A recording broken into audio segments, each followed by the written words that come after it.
Oh, what is good, ladies and gentlemen of the S&J Nation? Now, I know you see, KSI dropped his album. First of all, it's me, S&J. I appreciate you. And y'all see me doing all the videos. Now, what I used to do, on albums when they drop, is I used to react to every individual song. But I can't do that anymore because that's torture. Not saying it's bad, it's just a lot of hard work. So what I've been doing is just doing full album reactions. I'm gonna drop my full album reaction with the music in it after this one.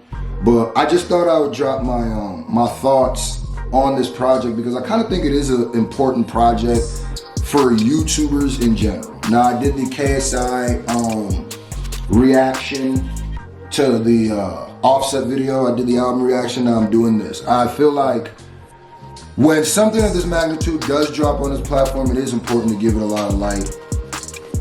And I'll go through the reason why. And decided to do this one a little bit more, Anthony Fantano style, just kind of go through what I think about each and every one of the songs and tell you my thoughts. Shout out to Needle Drop.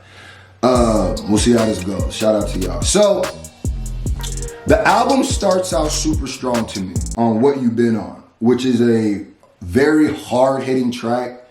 It's like I might have to, the video might skip a little too because I might have to play a little bit of the song to remember exactly the song. But What You've Been On was a very hard-hitting track. The production throughout this whole album was pretty A1.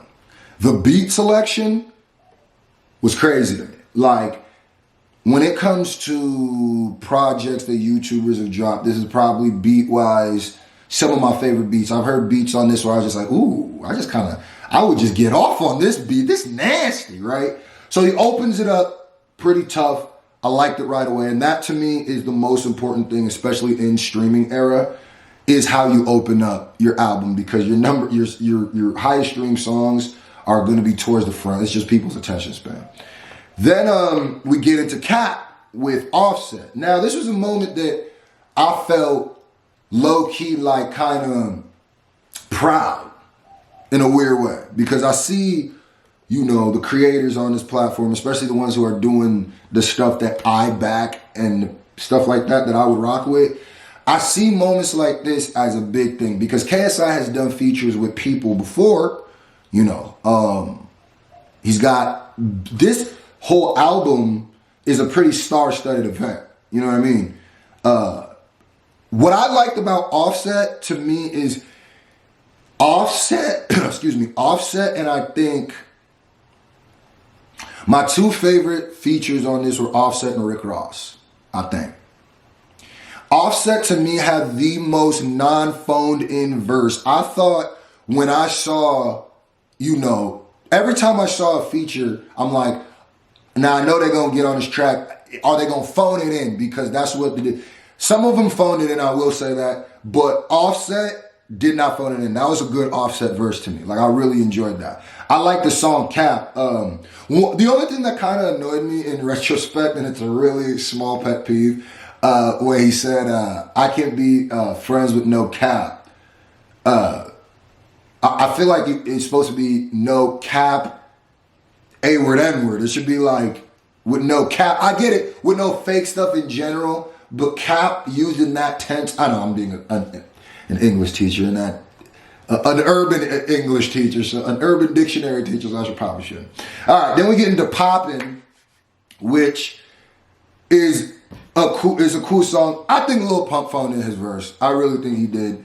The more I listen to that song, it's a Lil Pump verse. It's a Lil Pump verse. And I want to say, this is not KSI's fault. I think Lil Pump's been phoning in a lot of stuff lately on his side. I really think, I kind of feel the same way with Smoke Perk. I think really them being on the song was more of the novelty, and it really just helped KSI and helped a lot of us out with the Poppin' Challenge, so I thought that was a dope move too. Houdini reacted to too. I like that. I liked it. I think that's the one that I had really liked the chorus on that one. And that's where, I think that's the first song, where he's rapping with other UK artists. And the mesh was good. The mesh was good. Bloody brilliant. Bloody brilliant. Bad Little Vibe with Jeremiah. All right, KSI. I see you, son. Hey, I see you. Yeah. I like that. It took me back right away because Jeremiah gives me good vibes right off tops. You know what I mean? Took me back right to, birthday. You know what I mean? Took me right back to, you know what I mean? Now, it ain't like that classic, but I always loved the Jeremiah feature popping. And this is the song for the bad little vibes. You know what I mean? When they say bad little vibe, they mean a bad little vibe. They don't mean a bad little vibe. You got to know to know. You got to speak the language. You got to get the slanguage. You feel me? If you got what I'm saying, put that in the comment section. Facts. Facts. How It Feel. Now, this is what I say about How It Feel. I feel like Bad Little Vibe and How It Feel next to each other was not the best, in my opinion, placement, because the songs are kind of similar in kind of subject matter, kind of, but I would take Bad Little Vibe over it for the Jeremiah feature. You know what I mean? Now, if you put How It Feel later on, I might could want that sound later in the project, but when you put them next to each other, it kind of feel like, all right, this is the shorty section.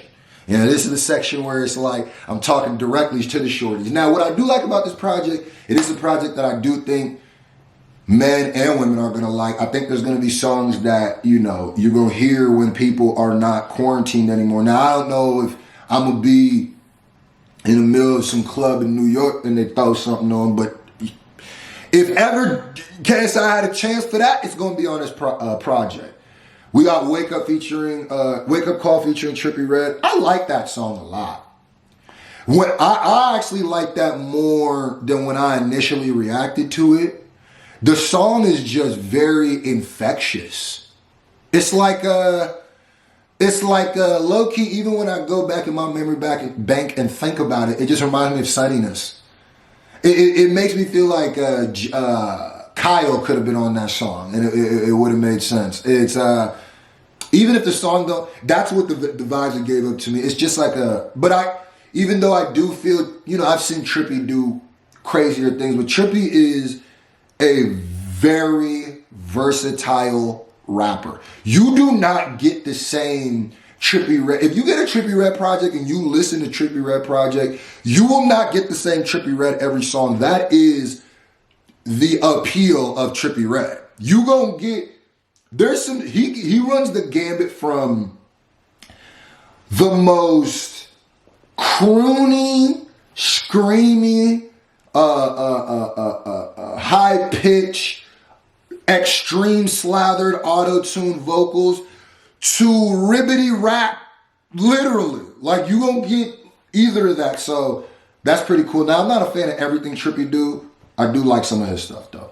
Killa featuring Ayana Lee. Killa featuring Ayana Lee kind of had little Rastafarian, little patois vibes to it. I'm gonna tell you right now, first of all, Ayana Lee, fire. Shorty fire. That is my favorite song of the project. And I only say that because of the chorus. That to me is the best chorus on that project. So obvious. It gives me, now, it's not blasphemous. I'm not saying he's like Biggie. Chill. I wouldn't say that.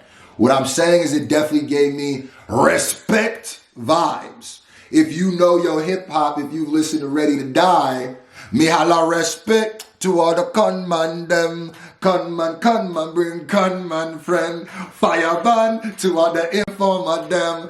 Informer, I take informer friend. Ah!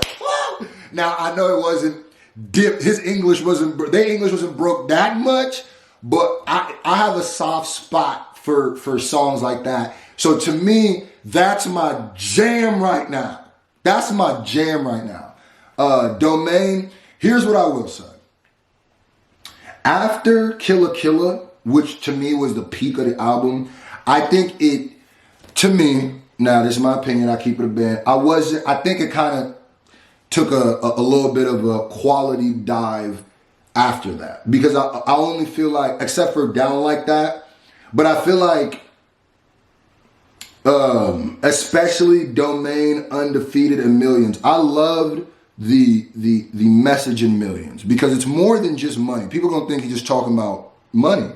I got from Millions the strive of wanting more, because even though KSI is rich and has M's, he's saying I'm dreaming of M's like he doesn't have them.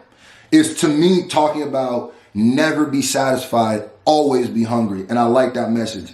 And Undefeated, kind of like never give up type stuff. The reason why I wasn't the biggest fan of these songs, including Demand, I feel like the auto-tune settings started getting a little bit slathery to me. In parts of Millions where, you know, there's parts in the chorus where he was going up, like where he would crescendo upwards, I like. But it was like the low, he was doing like a lo-fi auto-tune thing, was going, and it was really hard for me to understand. And I feel like you gotta hear what he's saying. KSI is a kind of rapper like that. Now, I wouldn't say that these are horrible at all, but I would say after Killer, woo, that Killer boy, it's that fire. This is what I will say. And this is why I made 3 videos about this project. Also, so, you know, this one wouldn't get claimed. But I would say that it's important projects like this come out from what is considered YouTube rappers, because it opens up a lot of stuff. It opens up a lot of lanes. It opens up a lot of eyes for people. Now, YouTubers do things like, believe it or not, we all get grouped into the same thing. So everything that everybody does bears on everybody's back. Now, there be some times where YouTubers do the most wild, cringy stuff, and we all have to sit in the cringe, you know, and we make a big huff about it. Moments like this, I think, need to be shined too, because these are, I think, reversals of those cliches where YouTube rappers are a bunch of virgins who ribbity rap and care more about the cadence than the message in their music or what they're saying. And I think that separates that. I think this opens up a wider range. And what I've been saying, YouTube music and the industry is the same thing. We all just we all come to the same watering hole that is called YouTube at the end of the day, right? I think we played a role in separating ourselves, which I think we all thought was a good thing. But I honestly think building bridges with us and the industry and the mass of people, just the populace of the world outside of what we do, is good. So shout out to KSI, bro. I gave my realest take I could give on this. Tomorrow, me and Shizzy dropping Stop Frontin'. I feel like it's a good, you know, continuation on that. YouTubers is dropping good music now, baby. Yeah, we out of here.